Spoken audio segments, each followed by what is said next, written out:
In our resiliency work, we talk a lot about the power of one adult, a trusted adult, to change the life of a child. You experienced this firsthand. What was your experience? So I grew up pretty much in poverty, and by the time I turned 18, I already had 3 children. In fact, one of my children died as an infant because I was a child myself. And then I was very fortunate to meet a woman from Heifer International, Jolak, and she inspired me to believe in my own dreams. So adults, we play a major role in our children's lives, or in young women and young men, and without that, without Jolak, I doubt very much I would be sitting here talking to you. So she really inspired me.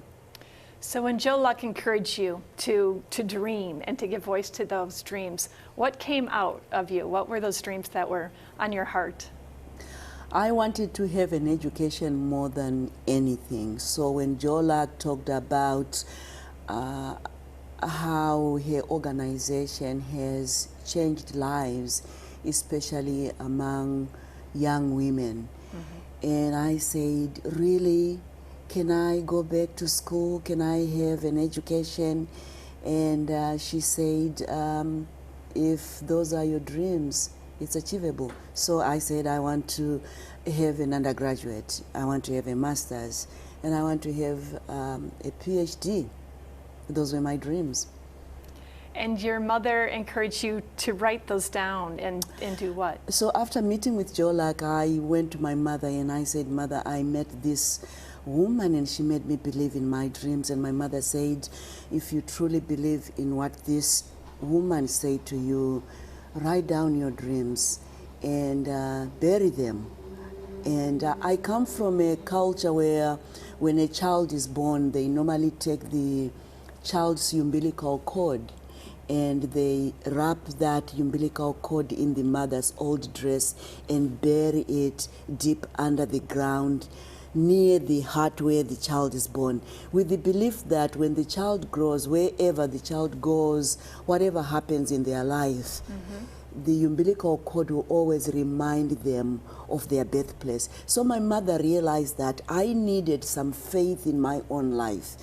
I had these challenges that were so overwhelming. And she said, the same way we bury the umbilical cord, if you write down your dreams and bury them, your dreams will always remind you of their importance. Wherever you go in the world, those dreams will call you back and say, you need to achieve us.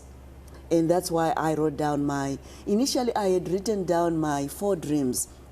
You know, go to America, have my undergraduate, have my master's, and my PhD. And I was ready to go and bury my dreams. And then my mother said something so profound, and I think that's what changed my whole life. She said, your dreams will have greater meaning if they are tied to the betterment of your community, which means your dreams will have greater meaning if they are also connected to the greater good. Yes. So I ended up writing my 5th dream. When I'm done, when I come back, I want to improve the lives of girls and women in my own community, because I realized at that point that it wasn't about accumulating my own dreams, but it was also about giving back to my own community. Beautiful. The call of home and the power of giving back. Yeah. So how did you get from Zimbabwe to America to begin pursuing your higher education? When I met Jolak, I did not have a high school diploma. I was just a battered young woman living in poverty. And after that inspiration from Jolak, I began to start my correspondence classes.